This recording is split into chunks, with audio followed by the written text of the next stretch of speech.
Egaa akkam jirtu kabajamtootaa fi jaallatamtoota maatii chaayinaalii Oroosturaati. Arraas irra deebuudhaan barnoota keenya histirii kutaa kudha takkaffaa yuunitii isaa afuraffaa paartii isaa afuraffaa qabannee dhufnee jirra. Hanga xumura sagantaatti nu faana bu'aa afeerraa keenya gabanumaan gaa viidiyoo laayik sheer gochuu hin dagatinaa isiniin jenna. Arraan tana gaa wanni ilaallu akkuma gartee yeroo dabre gartee midvaal parades of during the midvaal parades in Europe jennee gartee achi keessatti gartee Eurooppaa keessatti midvaal paradiin yookaan bara jiddu galeessaa kaaraaktarii akkam qaba kan jiru akkuma laallee dabarre. Amma immoo midvaal paradii gartee Eeshiyaa keessatti hamala akkamii qaba akkuma gartee bara gartee Awurooppaa keessatti midvaal paradiin yookaan gartee dark agein akkasumatti gartee distractions of abundant and the yookaan gartee declines of the trades and the towns jennee laallee dabarretti kaaraaktarii isaa guutummaan isaa akkasumatti gartee hanga revivals trades and the towns began gartee bara kudha jaarraa kudha shanaffaa yookaan gartee kudha jaaffaa keessatti yookaan voyage of exploration gaggeeffamutti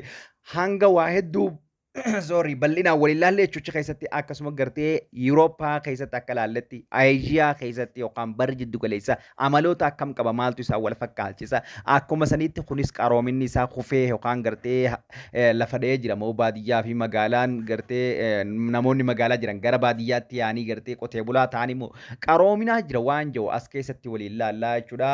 Kanaaf nafaana bu'aa isiniin jechaa yaada keessanis akkuma duraanii koomentii jalatti naaf barreessaadha yaada deeggarsaa ta'uu qeeqaa yoo barbaadan akkasuma wantoota akka isiniif hojjetamu barbaadanis na biraan gaa isiniin jecha amma immoo kallattiidhaan gara barnootaatti hogguniif seennuu viidiyoo laayik gochuun jalqabaa.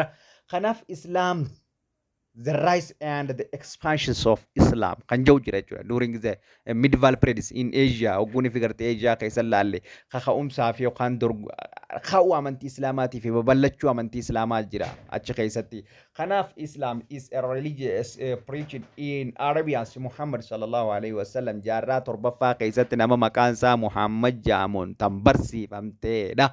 Tanaaf he was born in Makkah dhalate bara 570 Makkatti dhalate akkasumatti Muhammad is a preached ni barsiisa that there is only one God rabbi tokko jira jedhee barsiisa that is Allah inni sunu Allah kan ta'e he Muhammad was his messenger an ergamaa rabbiiti jedhee barsiisa. Islam is Arabic word submissions to will of Allah. Kanaaf Islam jechuun gartee Arabic word dha yookaan jecha afaan Arabaa ta'ee submissions of Allah fadhii waaqaatiif bitamuu jechuudha. Kanaaf Arzosis believe in this preaching gartee kanaaf akka gartee Muslims Arzos who akka inni believe amanutti jechuudha in this preaching akka inni barsiisetti Islaama jechuun rabbiif bitamuu jechuudha. Kanaaf Islam is a religious amantiidha in the way of life karaa jireenyaati jaamee yaamama. Muslims is believed that is the Quran the holy scriptural Islam is word of Allah is relatively Muhammad is the prophet. Kanaaf Muslimoonni gartee warra amanan yookaan warroota amanan jechuudha that is the Quran fi holy spiritual Islam gartee yookaan gartee wantoota qulqulluu gartee uummanni Islaamaatti amanu gartee kan hadiisa fa'aa dabalatee in the word of Allah jecha rabbi holy spiritual Islaamii kan ta'e inni sunuu jecha gartee rabbiiti jechuudha. Qur'aan spiritual qulqullicha gartee kan gartee jecha rabbii ta'ee fi akkasumatti word of Allahati jecha rahmaaniidha. Akkasumatti relatively Muhammad to the prophet isatti kan buufamee fi yookaan gartee kan isa dhiheeffamedha jechi sunuu isaan warra Qur'aana sanitti amananii jechuudha. Kanaaf Muslims is began is a preaching in Makkah keessatti barsiisuu kan eegale gartee nabiin yookaan gartee sallallahu alaihi wasallam bara 610tti barsiisuu eegale bara 570tti kan dhalate yoo ta'u bara 610tti waggaa 40ffaa isaatti barsiisuu eegale isa keessatti jechuudha Makkah keessatti. Kanaaf and the gathering around him small community is followers akkasumatti gather walitti qabate jechuudha small community yookaan deeggartoota supportoroota yookaan followroota waa xiqqoo tokko walitti qabate sun is Quraysh yeroo dhiyoo keessatti yertee Qurayshota Arabaarraa walitti qabate. Kanaaf Qurayshonni Arabaa yeroo dhiyootti akkasumatti Wales marchantonni fi akkasumatti gartee Makkaan considering is teaching to as the treating the privileges kanaaf gartee yookaan gartee dhiibbaa isaanirra dhufuuf jecha yookaan gartee retreat yookaan restrict godhu dhiibuu eegalan yookaan gartee dhiibbaa adda addaa irratti godhuu eegalan gartee barsiisama isaatii fi akkasumatti foloroosota isaatii fi warreen isa hordofanii fi isarratti dhiibbaa gochuun jalqabe. Kanaaf those are was the far Meccan made to the loose import. It is imported as the centers of traditional religious because of the new preaching is خناف في يرو قرتي was fear ذات اسمك is made loose توتي وقان قرتي importance وقان isin qabdu barbaachisummaa isin is the center of traditional yookaan gartee amantaa aadaatu achi keessatti jira waan taateef namoonni gara sanitti dhufanii waaqa aadaa isaanii sana aadeeffatan makkoota irratti gartee warreen gartee daldaltootaa fi abbootii qabeenyaa makkaarraa meeshaa fi kana ni bitan pirimileejii yookaan imala achitti gaggeessan hajjii gaggeessan amantaa aadaatu achi jira waan taateef kanaaf gartee ikoonomiin isaanii gabbuunaani qureeshonni isa jibbuu eegalanii jechuudha. Kanaaf new preaching kana barsiifama haaraa kana jibbuu eegalan. This is annually privileges. Makkatti gartee privilege yookaan imalli gaggeeffama. To the Kaabatti gartee holy shield is in Makkah.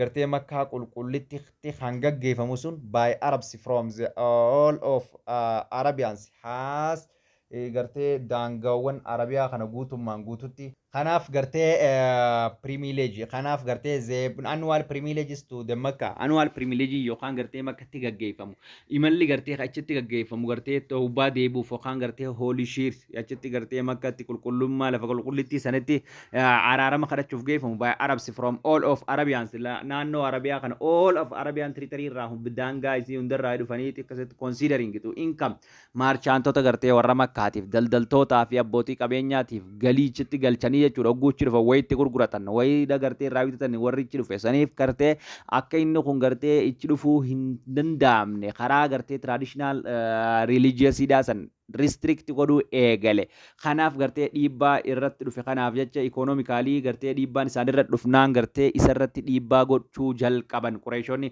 that is Muhammad is a followers is faced the persecutions and the several attempt to persecution hedduu dhiibbaa hedduu irra godhuu eegale yaalii jechaatiif kan gartee several attempt were made to kill him hanga isa ajjeesutti illee jechuudha because this bara 622tti kanarraa ka'uudhaan innis duraa baqate duraa deeme followers isaatti retreat to the two towns of the Yathrib tan jennun maqaan si later to rename the Medina tan jennun tan yookaan al-Nabi city tan magaalaan nabiyyi tan jennun taarraa tan yookaan or Medina tan jennun tanatti dura imala gaggeesse imala inni gaggeesse kunis eventiin kun yookaan maal jennaan jechuudha hijira jennaan retreated and these Muslims are the deities from the hijra by the which is 622 become years one is Islamic calendar gartee bikka inni gartee imala itti gaggeesse tanatti bara 622 irraa jalqabee the starting point of the Islamic calendar jenneeni asirraa kaafnaa jechuudha bartoota kanaaf gartee is inhabitants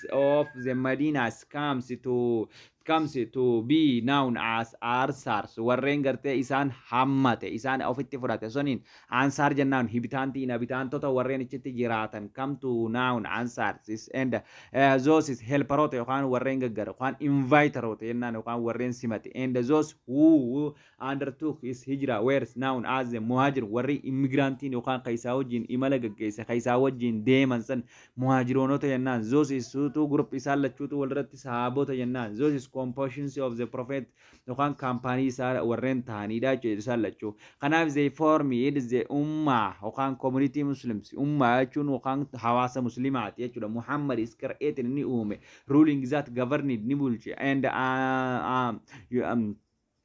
yookaan gartee united godhuudhaan tokkoomsuudhaan gartee bulchee jechuudha bara 630 irratti after the fighting battle of the with Quraysh wajjin hedduu loleen booda and their alliance to Muhammad gartee walii galuudhaan victories of entered to Makkah seenuu danda'ee jira he is read yookaan gartee he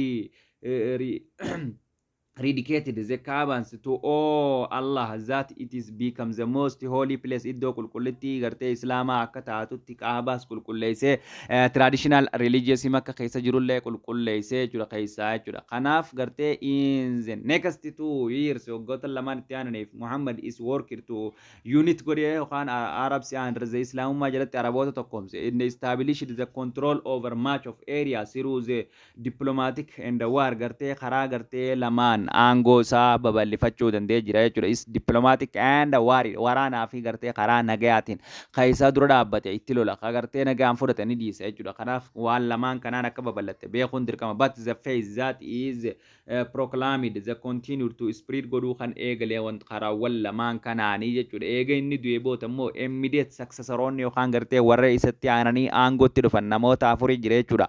Eenyu isaan kaliifatoonni jechuudha. Farkas Abubakar kan jennuun 632 hanga 634, Umar kan jennuun 634 hanga 644, Uthman kan jennuun 644 hanga 656, Ali kan jennuun 656 hanga 660 takkatti tarree galuudhaan hogguu tokko bu'e tokko gartee hogguu tokko du'e takka akkasitti itti aanaa namoonni afran kun isa jiraan aangoo qabatanii turan of whom were is tied to the prophet through the marriage gartee isaan kun hundinuu kan heerummaa yookaan firummaa yookaan hidda walitti hidhannaa qaban kun karaa fuudhaatiin kun karaa immoo gartee soddummaatii fi karaa firummaatiin jechuudha. When the third caliphate is Uthman Abgunii fi gartee mardad ta'u ajjeefamu by group of the Muslims who had revolted because they were offended by some of his policy. Ali was elected the caliphate imams of Madina ta'uudhaan eega gartee gruppii tokkoon gruppii muslimaa kan warreen wantaatiin ajjeefame jechuudha.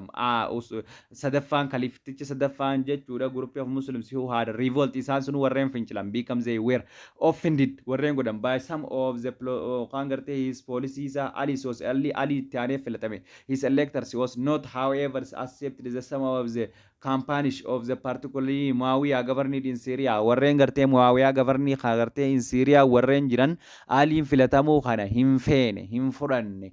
Kanaaf this is resulted. Kanaaf civil war dhufe walitti bu'insa dhufe between followers of Ali da fi Muawiya jidduutti gartee walitti bu'insaatti dhufe hordoftoota isaanii jidduutti Ali is agreed ni gale to the formations of arbitration jiddu galummaadhaan yookaan manguddoon jiddu galtee komitee ergannee two members nama lamaan irraa waanaaf isirraa is waan represent tokko na bakka bu'ee him tokko another bikkasi bakka bu'ee Muawiya bakka bu'ee haanu fixuu jeeti haanu jidduu fixuu jeeti arbitration the idea of the arbitration vidanii didee fudhatee jechuudha. Aliin kanaaf warri idea yookaan arbitration aliidha furachuu didee jira. Is agree kana formations arbitration but is Ali followers is rejected idea of arbitrations abadanti warreen idea arbitration didan they comes to the kawarija jennaan jechuudha. The followers of Ali that is rejected the idea of the arbitration jennaan jechuudha. Followroota Ali warreen idea arbitration da furachuu didansanii maal jennaani kawarija jennaan jechuudha. Kanaaf those who is withdraw this at the sometimes is revolted against Muawiya irratti warreen fincilaa turan. Eventually Ali was murdered. Eegaliin bara 600 fi gartee qodhojaatti illee akkasumatti illee ajjeesan by the followers of Muawiya. Followers of Muawiyaatiin akkasitti gartee ajjeefame jechuudha. Aliin 660 fi takkatti. Before his the days of the prophet had the practice and the indicated the governing of the community should be based on shura. Eega gartee ozoonii fi duin dura nabiin shuuraadhaan bulcha. Shuuraa jechuun mutual consolation yookaan gartee wanta hawaasni irratti walii galu irratti aangoo hawaasaan gartee akka dimokiraasiin jirtutti jechuudha. Bakka aangoon ta hawaasaati jechuudha. Harka hawaasaa jirti. Akkasi bulchaa ture ozoon duin dura. When the died eeganni du'e Muslims is disagreed about who should be be the leaders of the community gartee when eeganni du'e booda jechuudha. Disagreed waliin galle about who should be choose filachurati and the leaders of the community sani ogona sani one of the group in sani felt kan finchile Muhammad is the designate is sons in Ali is husband of the Fatima as successor namni garin Ali bakka qaba warren jawjira Huna mo zeis were no is warrenson bisa de gransumal jannan shiat jannan party of Ali jannan or shit jannan shit is rejected the consequence of the community didn't and replaced it is the doctorians that is rose is very age in infallibly imams to whom alone Allah is interested the guidance of the mankind yani didn't malif zechuda didn't isan garte community of the consequence of the shura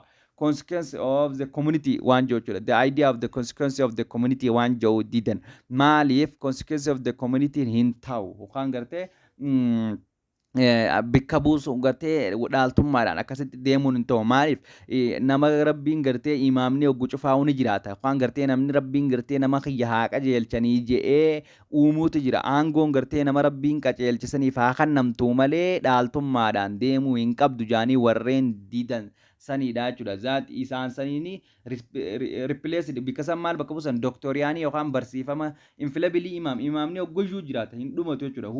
Alone Allah interested kan Allah rabbiin fare guidelines of the mankind kan ilma namaa qajeelchu hoggoyyuutu ni jira waan ta'eef consequence of the imam bakka buusan jechuudha. Is replaced the idea of the imam jennu jechuu ni dandeenya jechuudha. Is replaced instead the idea of maal jennaan jechuudha imam. This is preferred the term of the imam is caliphate and the imam's caliphate. Kanaaf gartee isaan maal term of the imam two caliphates and the imam caliphate sida kan bakka buusanidha jechuudha. Kanaaf the first imams of Ali jaanii yaaman. Kanaafuu imamni jalqabaa kan gartee rabbiin bakka buusee warra shi'aadhaa imamni sun Ali jaanii yaaman. Another group is felt kan fincilan ammoo is any any post males Muslims from the Muhammad is tributary could lead to the community since there could be no prophet after Muhammad gartee imaamni yookaan profeetiin eega Muhammad inni karraa boodaati waan ta'eef isa boodaan gartee ka dhufu hin jiru waan ta'eef kanaafuu aangoon ammoo dhaaltummaadhaan warra firummaa isa qabuun gartee namoonni filataman kaayamuudha qabanii jaanii gruppiin tokko kan gartee falmuutu jira. Isaan kun ammoo this is the successory gartee this is the successor called of the caliphate without any divines is province functioning tokkollee ka qabu hin jiru isa boodaan gartee. Kanaaf this were called isaan kana sunni jennaan jechuudha because sunni islam warreen jennuun because they followed the sunni is that is the way of the prophet karaa isaa warreen hordofan san the followers of the way of the prophet is sunni jennaan jechuudha warreen isaa hordofu Muhammad yookaan gartee sallallahu alaihi wasallam. From the struggles among the Muslims, Sunni is emerged victory. Garte struggles idan kan garte isaan victory irratti argatanidha jechuudha. From the struggles among the Muslims isaan jedhutti wal dhabdee jiru irratti isaan garte mo'ichallee argatan. Like the split between the Roman Catholic Church fi Orthodox Catholic Church garte akkuma adda beetti isaanis garte division isaanii adda bee has survived the present day without the profound impact of the later kan garte later Islamic history. Kanaaf gartee akkuma gartee Orthodox Churchiin gartee Catholic Church irraa adda baheetti jechuudha survive the present days profound impact of the latter gartee kanaaf gartee hanga gartee faffacaisaa irraa jirti jiru kanaaf wanti kun bu'uura. Kanaaf sunni or the sunnitis percentage 90 ummata sunniti akka addunyaatti world totally Muslim population most of shiites irra caalaan shi'aadhaa bikka isaan jiraatan Iraq, Lebanon, Iran, Yemen keessa.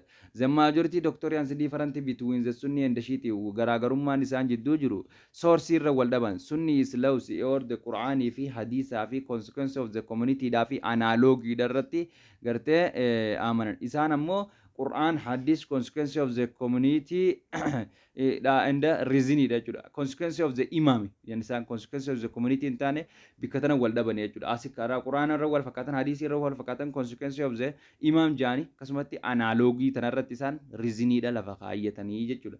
Kanaaf shi'aatiin where the Quran is hadith and the prophet is of imams consequence of the imam jechuun jennuun san jechuudha. And the akkasumatti maal and the reason dha jechuudha. Quran hadith prophet and imam prophet and the imam consequence of the imams and maal jechuudha. Reason irratti kanaaf doctorian sani because ana wal dhabe jechuudha. Isaan consequence of the community gartee ittiin hin fudhatan jechuudha. Besides Sunni Islam is accept that the belief in the coming of the Mahadis then yookaan gartee the right is guided one who restored justice kan gartee Sunni Islamiin accepted kan godhe jechuudha. Believe the coming of the Mahadistiin ni dhufa jaanii warreen yaadanidha Sunni Islamiinis jechuudha. Who restoring justify kan godhu. Through this kanaaf through the centuries Mahadist appeared in various countries from time to time. Mahadistiin gartee yeroo adda addaatti iddoo adda addaatti ni argama jaan. Kanaaf the Khawarij also the developed into the religious. Kanaaf followroonni ofalii warreen arbitration didan sun Khawarijaa kan jennuun sun sectiin sun and the revolt ni godhanii against Caliphate and the government of Umayyad irratti finciluu eegalan. Akkasumatti and Abbasid dynasty in Iraq, Arabs, and Iran kan jiru course in the course of the 7th century. They study the anyone's even back slave garte isaan maal bakka buusan kawaarijatiin kun maal jaan even any ways namni kamiyyuu back slave illee haa ta'u could be elected filatamuu danda'a as head of the community filatamuu danda'a if had the necessary qualification yoonii fi seera amantaa sanii qaguutu yoo ta'e namni baafadeetu gurraacha maan taane bakka nama gurraacha black slave maan taane seeruma amantaa gunnaan bulchuu ni danda'a jaanii warreen amanatan kawaarijaadha. PT dhaa fi yookaan gartee integrity and the religious knowledge yoo qabaate gartee beekumsa amantaatiif amanamummaa hawaasa keessatti yoo qabaate san filatamee bulchuu danda'a. They also asserted that anyone guuli namni tokko yoonii fi badaa ta'e yookaan gartee warra siini yookaan gartee diliyooniif balleessee nama hamaa yoo ta'e and the unbelievable nama gartee unbeliever hin amanamne yoo ta'e and the apostates and should be therefore be put and death ajjeefamuu fi gartee hanga mardi ta'utti irra kan namu qaba namni badaa yookaan gartee dilii qabaataadhaa fi nama namni nama hamaa yoo ta'e jaaniitiiti akkanatti giddaajii kana namarra warri kawaarijaa jechuudha. Kanaaf kawaarijaan maal jechuudha it is just not supported of this majority muslimaan hin deeggaramu maaliif isaatiitu maal religious is intolerance dha. jechuudha. Kanaaf intoleraansiidha jechuudha. Amantaa kana keessatti iftoominni hin jiru waan ta'eef jechuudha. Toward the other Muslims akka musliimoota kaanitti jechuudha. Therefore they remain is the minorities and the eastern lands of the caliphate is irra caalaan isaanii minorityidha. Isaan gartee eastern lands gartee eastern landitti argaman jechuudha. Is Maghrib fa northwestern Africa Kawarija had the considerably followers among the Berbers and who were dissatisfied with the oppressive Umayyad remains garte warren garte Umayyad rifeni jalatti for among the Berber kanano garte northern Africa kan karaa Tunisia kan garte Algeria, Morocco, Karakanati, and Argamanid. Islam allowed the government, the daily live with the Muslims around the world, Islamic traditions, influence, ethical behaviors, and the family relationship. Islamic lawin, Okangarte, government in daily lives, Muslimota, Guchofa, Kanjira, to the Akatan grammar, if Persivan, Quran, Chukaragababa. Around the world, Muslimota, Dunyatan Rajan, Hundred influence, can go to the ethical, Amarota Garte, on the Sanity, Kasmati Garte, family, Sanirati relationship, Sanirati Diba, can go. Muslim scholars developed and the Sharia and guddatanii jiran amantaa isaaniitiin.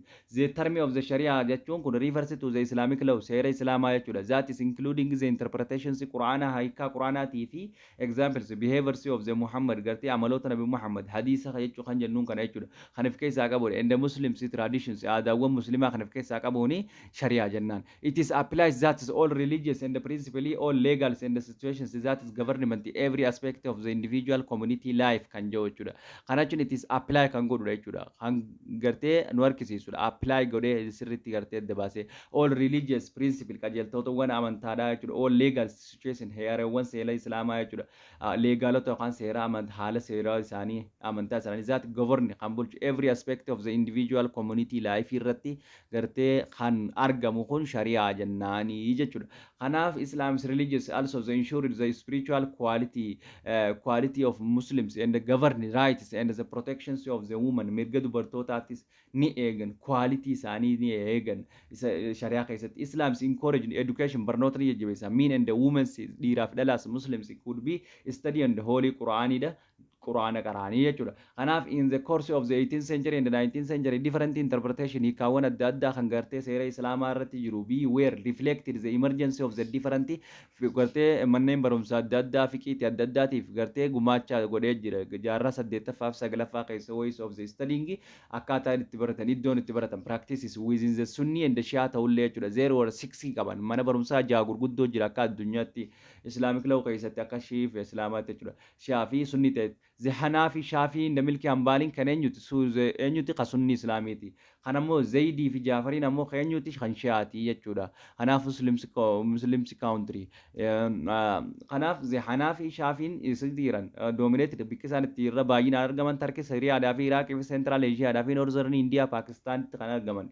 Milkiin the milky as followers of Northern Africa, Muslims, Spain, and the Western and the Central Sea of Sudan argaman. The Shafi Namo schools is found the areas along the Indian Oceans from the South Arabians and the East Africans to land Indonesia argaman.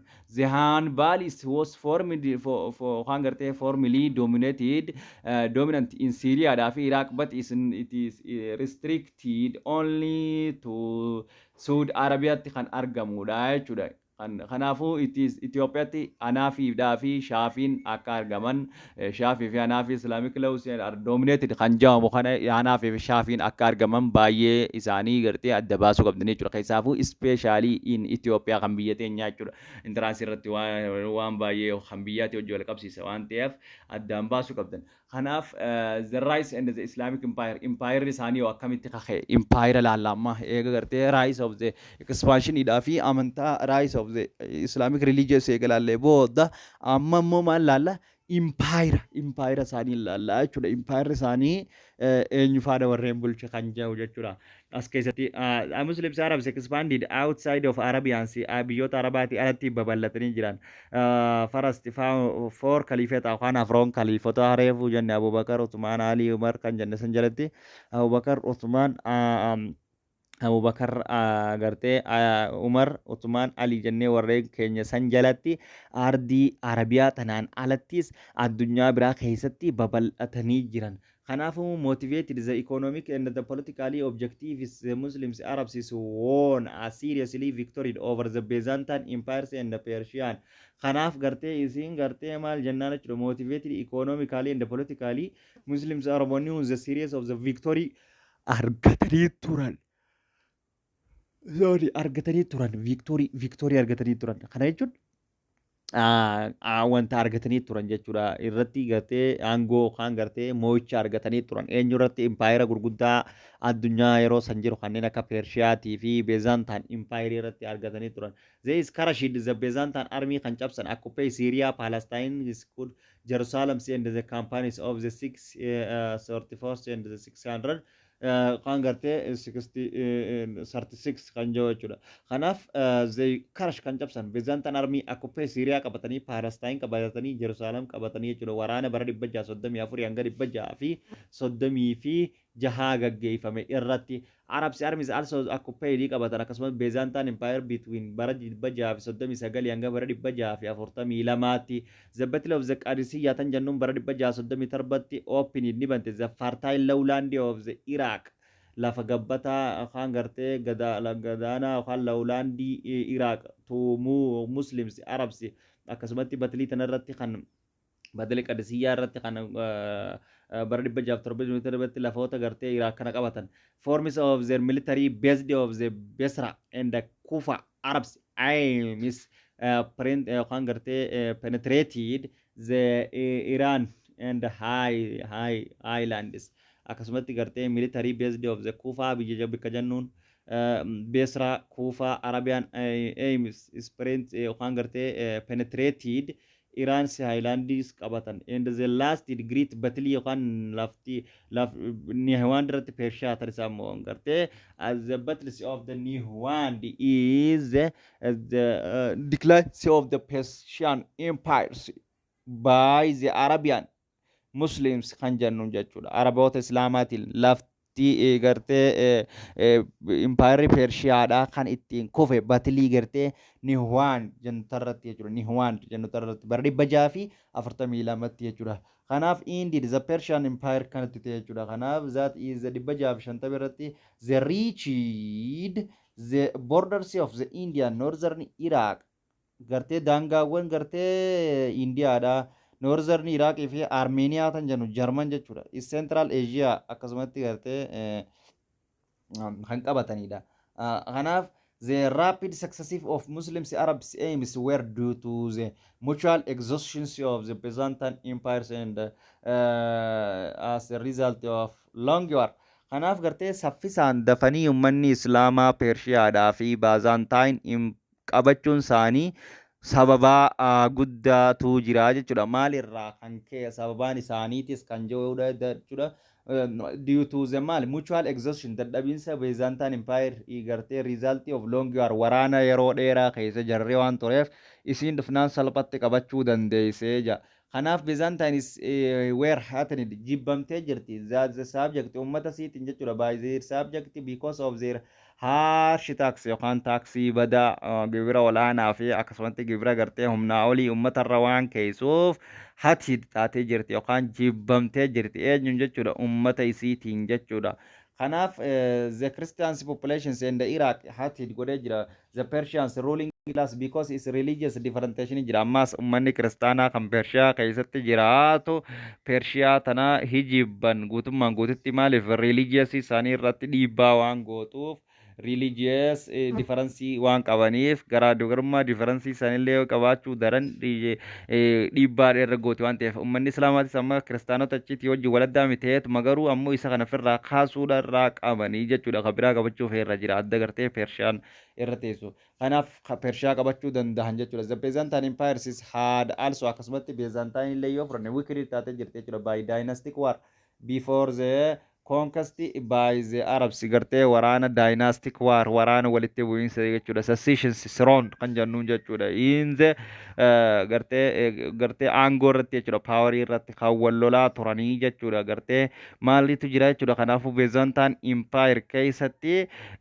gartee divisionii jira kanaafuu qoqqoodamni isaan gootii fi gartee secessionii jira wicked dynastic jira by dynastic war waraana walitti bu'iinsa aangootii dhufe kanaaf gartee isiin qabachuu dandeesse Araboonni the since his unity of the Islam is created among the followers of the desires glorify the new of the religious land is Muslims is army of the victory jennan kanaafuu unity Islaamaa tokkummaan Islaamaa had created new among the its followers isaaniitti wajjin desires to glorify guddisuudhaaf jechuudha religious isaanii new religious lead to Muslims and the armies victory isaanii jechuudha kanaaf gartee uummanni Islaamaa hanga impaayiroota lamaan gurguddaa kana hunda qabatanii bulchuu dandahanitti deemanii jiran.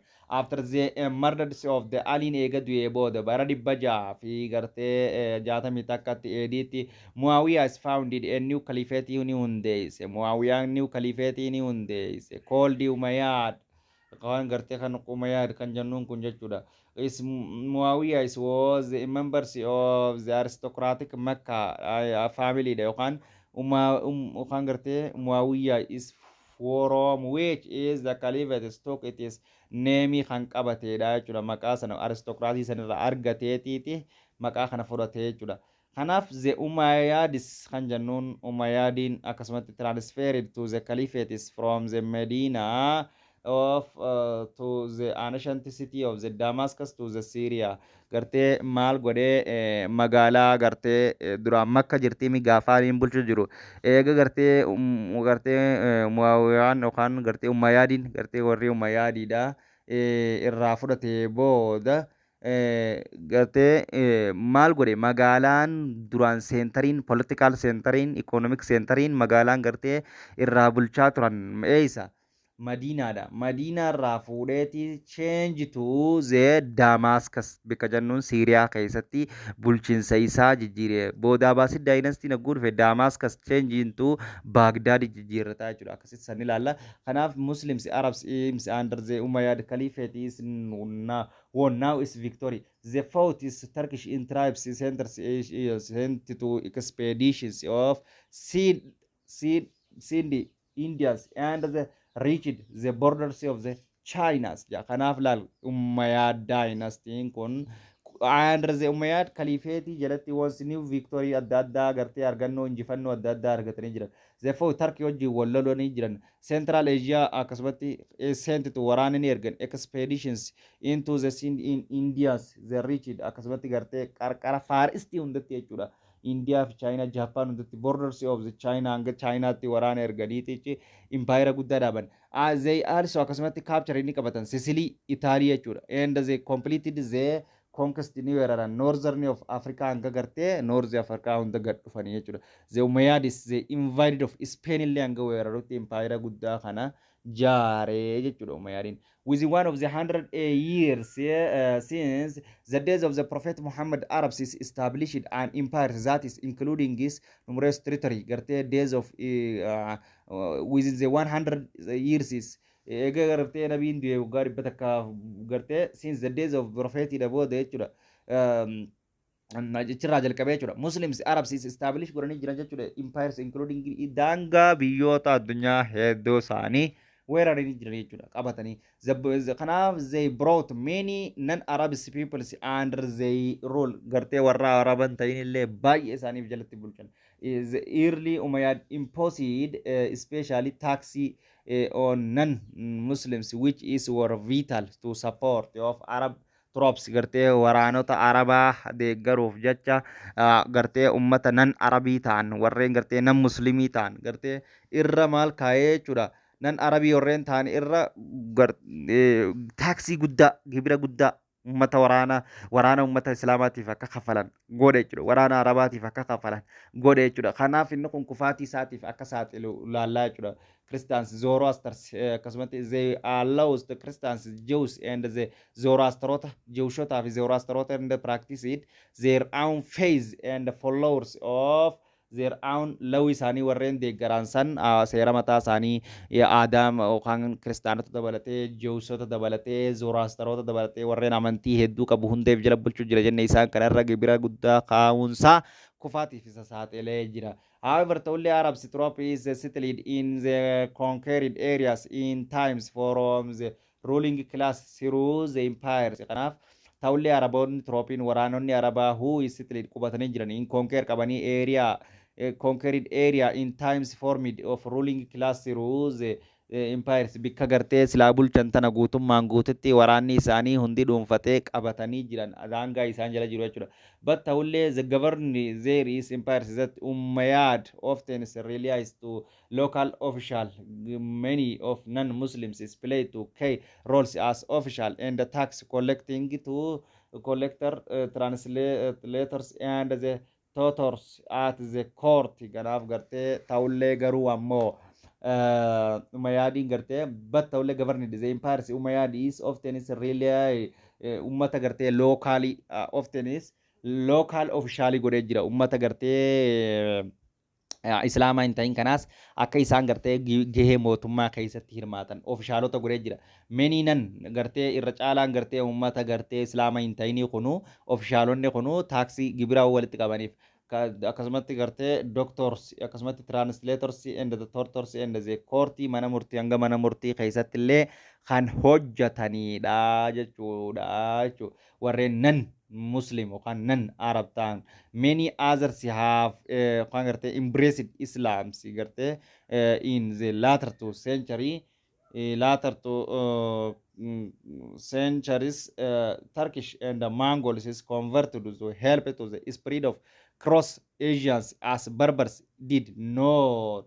The Berbers did in North and West Africans. Ya kanaf garte kana chun laataratti garuu boodarra deebi'ee tarkii dabalatee maangoolota dabalatee convert to help to spread islaamummaan akka babal'attuuf baay'ee gargaaran cross Asia qaxxaamurtee naannoo barbar Northern Africa fi West Africa hundatti akka babal'attuuf baay'ee warreen gargaara tarkii fi maangoolonni gartee gumaacha godhanii turan naan isaan boodaan dhufanii aangoo qabatanii miti isaan kun hundinuu akka babal'atu godhee jiran the numerous of amount of wealth of floods into the Umayyads had it is form of tax and tribe and akka kafalamu garte wealth followed Umayyadin had the form of tax fi tributary dan garte tujarumma sa kan qabenya sa fooyyeffate. Eventually the the contradictions between the politically and economically privileged minority and the privileged majority lead to the downfall of the Umayyad dynasty and the establishment of the another dynasty by the Abbasid. Eventually contradiction in between the political atau economically atau privilege in sadarkaa olaanaa qabaachuun laal economy dhaan gartee political dhaan sadarkaa olaanaa qabaachuun and the privileges majority gartee namni irraa caalan downfalls of Umayyad dynasties kufaatii isaatiif maaltu isa deeggaranii beektaa? Kufaatii gartee Umayyad dynastitiif sadarkaa namoota gartee waa xiqqoo ol kaadha sadarkaan majority populationidha privilegedha waan takka gartee warreen gadaanaa keessatti ilaaleetiti isaan gartee akka namoota gadaanootti ummanni irra baay'een isaanii kabaja hin qaban isa biratti privilege and privilegedha yookaan gartee olaantummaa namoonni waa xiqqoo qabaachuu namoonni baay'een ammoo olaantummaa dhabuu irraa kan ka'e kufaatii isaa fidee jechuudha. Established another dynasty akka dhaabbatu Abbasidiin akka dhufu Umayyad bakka bu'ee jechuudha. Leaders of Abbasid dynasty bakka bu'ee amma revolutions was Abu al-Abbas nama jennuutu bulcha who had the descendant from the prophet dhiyeenya walitti qaba yookaan firummaa walitti qaba walitti hidhannaa qaba jechuudha profeetiidhaan wajjin jechuudha. Kanaaf firummaan isaanii aangoo akka qabachuu danda'u isa taasiftee jirti hara biraatiin supported by the dissatisfied the element of the mostly Shiites and non-Arabs is Muslims he captured Damascus to in 7 bara 700 fi gartee 50tti agartee supported ta'uudhaan by the dissatisfied and elements of the mostly Shiites akkasumatti non-Arabotaanis gartee deeggaramuudhaan Damascus qabatee jechuudha bara 750tti Abu Abbasiin gartee kana haaseen established the Abbasid dynasty dhaabe centered in the Baghdad which is lasted to until hanga bara 1258tti kature kana impaayira bal'aa Abbasid dynasty jalatti hordofamee yookaan gartee bulche jaaree jechuudha. Kanaaf under the early Abbasid dynasty Arabs is military upper class lose privileges yookaan gartee discriminations against non-Arabs Muslims needed to the caliphate is reached it is a great wealth and the powers of Muslim civilization flourished kana jechuun under the isa jalatti early Abbasid dynasty jalatti gartee classical loss of privileges yookaan gartee warreen gartee olaantummaa qaban loose privilege ni dhabamte olaantummaa qabaachuun discrimination ni dhabamte against godhuun warreen araba hin ta'in dhiibuun ni dhabamte indirte caliphate reached to the great wealth and the powers of the civilization kana akka guddisu wantoota kana hunda dhiibbaa duraan ture hunda kaasuun guddina isaatiif gumaacha guddaa godhee jira. Arabs is continue to be languages of the states afaan mootummaa godhe afaan arabaa afaan gartee mootichi ittiin bulchu leechar yookaan gartee literaachariin akkaataan barruudha saayinsiin arabaatis kan guddateedha. bara 820tti the powers of the Abbasid dynasty so the extensive that is was felt to through the Islamic empire dhaaf gumaacha guddaa godhee jira. Kanaaf however ta'ullee bara 920tti the powers of the caliphate had already yookaan gartee diminished xiqqaatee ture. They were the internal and the external procedure kunis xiqqaataa dhufe. Dhiibbaawwan alaatii keessarraa. Gradually decline of the collapse of Abbasid dynasty boodaranii kufe. They were internal factors was most important jechuudha. Kufaatiin gartee crisis yookaan dhiibbaan biyya keessaa barbaay'ee hundarra barbaachisan. The conquered peoples were exploited and the overtaxing kunis taxi guddaa irra kaa'ee ummata weeraree taxi irra kaa'uun kunis kufaatii guddaadhaaf isa saaxile. This is leads to the rebellions and the civil wars among the clans.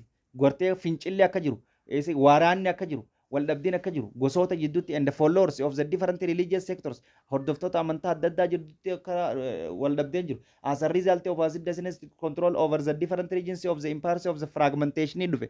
Xixiqqaa yookaan gartee humna dhabuun kanarraa kan ka'edha empire isaa guddichi control ta'uun differentiation regionii naannoowwan adda addaa sun hundinuu fragment ta'aa dhufan. In Egypt keessatti, Persia keessatti, Tunisia, Maghrib keessatti, Spain keessatti independent dynasty argamu. Jalaa bahuu eegale mootummaan eventually externally guri filaalle immoo Saljuk Turkish form of Central Asia irraa dhufuun expanded daangaa isaa babal'ifachuudhaan established vast empire dhaabee ture. They become Muslims is control godhe. Baghdad gartee ni mootan making it to the caliphate and the figures of had by Saljuk Turkish make godhe kana caliphate hundeesse. This is the treated kan rakkoon kun Saljuks posed the Byzantine Empire empire hunda dhiibuudhaan also lead to the Crusades akkasumatti Crusade illee dhiibbaa guddaa godhe jira. Frequently yookaan February bara 1258tti Mongols triboroonni yookaan leads to the Hulagu yookaan grandsons of the Ghiznis Khans the founders of the Mongol empires kan jennuun kun Hulaguudhaan faawundarii eenyu Gaanis Kaanidha. Kanarraa ilmi akaakoo isaan ja'u akkasumatti and burned and looted the Baghdad irra dhiibbaa godhuudhaan to the ground killed and the last Abbasid dynasty caliphate ajjeesuudhaan and his officialota isaa hunda qaqqabee ajjeesuudhaan this fall to Baghdad akka kuftu godhe marked the end of the caliphate gartee taateen kun nu argisiisa. Kanaafuu the decline of the caliphate of the Abbasid kan jennuun kunis is a result of the internal and the external crisis jechuudha. Kanaaf internaally eenyu kuffise externally eenyu kuffise jechuudhaan kan marmoon ilaalle kan isaa kana understand gootanii addaan baasuun baay'ee barbaachisaadha. The which one of the following is yes gaafachuu danda'a. The end of the event that is the end of the caliphate yes gaafachuu danda'a jechuudha. End caliphatein kami kan ta'e amma eventii kami kan ta'e jechuudha. The captured yookaan gartee the destroyed yookaan the destructions of the Abbasid dynasty by the Mongols tribes is lead to the Hulagu yookaan gartee the grandsons of the Genghis Khan kan jiru kanaan kan kufe kanaa jechuudha. The event that is the decline of the Baghdad city jechuudha. The Abbasid dynasty caliphate jechuudha. Kana jechuudha. Kanaaf wantoota keessatti deebiidhaan understand godhuu qabdan. Maaliifin akkanatti jarjarsee isin of kitaaba irratti keessaafu xiyyeeffannaa guddaa godhee interansii wani irraa baatu nootii miti. Nootii warreen jechaa oolan. Nootiin ifiif kitaaba keessaa baafatanii dubbisuu qabdan malee kitaaba daree understand godhuudhaan goda hunda keessa seentanii wantoota asirra kan jiru kana sammuutti akka bikka akka bantee akka yaadu kitaaba dubbisuu qabdan nootii caalaa kanaan isiniin jaa thank you isiniin jaaladha paartiitti aanuun walitti deebinutti nagaan naaf tura.